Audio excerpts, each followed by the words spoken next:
second favorite non-wrestling thing was this video of Lola Vice and Shayna Baszler. What was interesting about it, though, okay, so one, and I tweeted this, I had to capture it. I made an animated GIF. That sequence they had of Shayna Baszler stomping on somebody, and they did the X-ray of the bone breaking, her doing the oxygen, or when she was choking somebody out in the clutch, like the oxygen depleting, her kneeing someone in the face, and you saw like the jaw shattering. That was it. Like, give that person an NXT production a raise. Like, this was the coolest fatality little sequence. Like, this should be a part of Shayna's entrance video. This was so cool how they did that.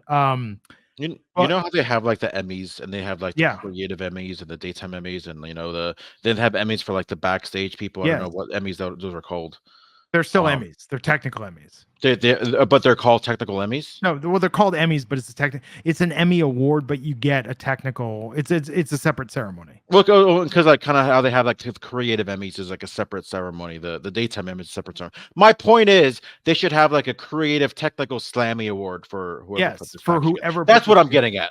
The creative Slammy.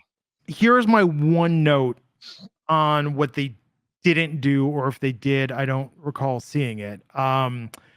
But what they did with this segment and with Lola Vice, they didn't showcase her MMA background.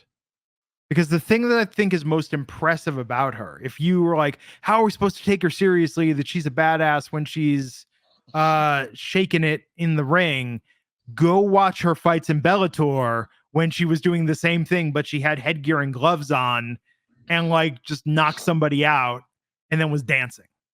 Well, I think you just kind of mentioned on why we didn't see any MMA footage in this package. Well, I know, but they could have recreated something. They could have done something. Like, I think that's remarkable because I've heard people actually criticize. They're like, oh, she's a legit fighting badass. Why do they ever dancing? It's like, yeah, she was doing that. Yeah, she would literally twerk right after she would knock somebody out. And that's kind of what put her on the map a little bit is be like, oh, did you hear that? Did you see that girl twerk?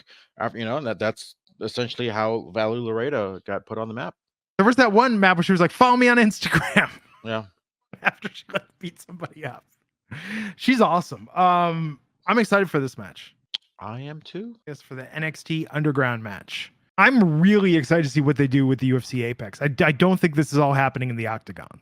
I am curious. I mean, again, I have no idea what the size of the place is. I don't know if they're going to small from the fly-through they did. Are they tearing down the Octagon? First off, is the Octagon always there?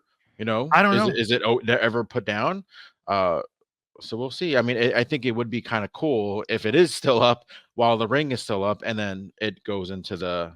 But then again, the whole aspect of the underground is just everybody kind of being around the ring and that aspect of it. So maybe we're not going to see anything in the cage.